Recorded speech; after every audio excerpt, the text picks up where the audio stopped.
Will ringgit stay weak or even get weaker this year against foreign currency like US dollars? Very likely, yes. Here are the reasons. See which one you agree or disagree with. Reason number 1 why ringgit can stay weak or get weaker this year.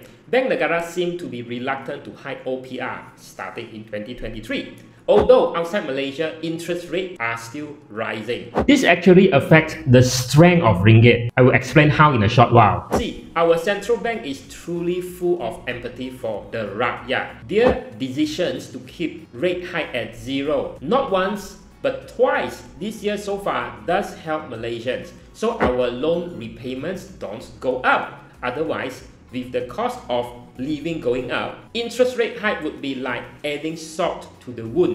Sudah jatuh di timba tangka lah. A low domestic interest rate, however, makes ringgit less attractive to foreign investors. As a result, with less foreign investors want to sell their US dollar or Sing dollar to buy ringgit, you can expect ringgit value to depreciate. The law of supply and demand. Now, if demand goes up from D1 to D2, price goes up correspondingly from P1 to P2.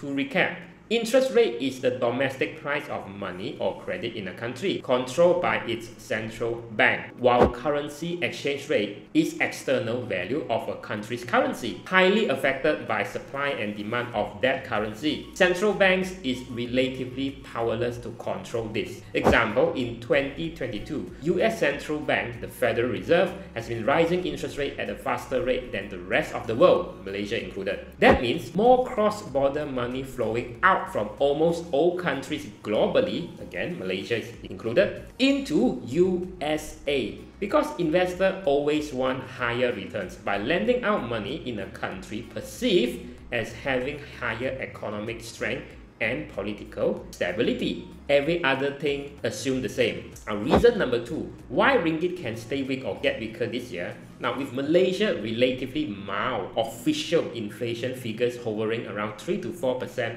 per year, Bank Negara will use this other point to justify why it may not raise interest rates much higher or any at all to combat inflation, unlike the raging inflation in US. Unless Datuk Sri Anwar's unity government decides to do a political harakiri by abolishing all subsidies that would spike inflation to double digits. Now, something very different in Malaysia is that price controls and subsidies have been much more effective than raising interest rates to control inflation. Now, reason number 3 why ringgit can stay weak or get weaker this year, even though US Federal Reserve is expected to be less aggressive in interest rate hike this year compared to last year, it is widely anticipated that they will keep interest rates elevated for an extended amount of time until the Fed pivot, because US inflation is still far from their target. This means there's no reason for investors to pull their money invested in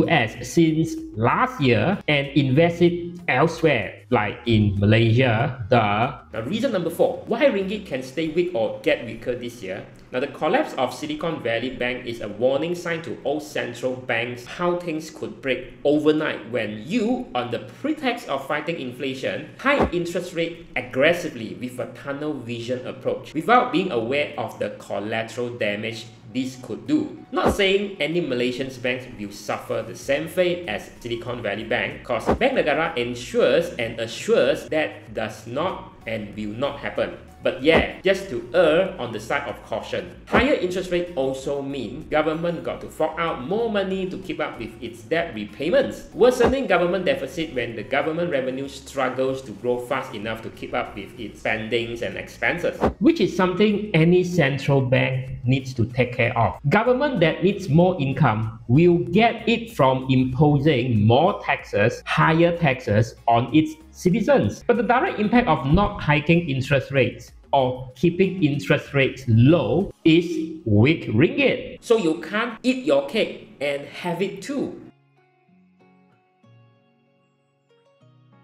No free lunch in economics where you can have a strong ringgit and a low interest rate. You either have strong domestic currency, say ringgit, and a high interest rate, which punishes borrowers and exporters, at the same time benefiting lender and importer. Or you have weak ringgit and low interest rate, which punishes lender and importer but benefiting borrower and exporter. The irony of it is that weak domestic currency makes imported goods and services more expensive, which in turn raises inflation. You might think, oh, I only buy or beli local.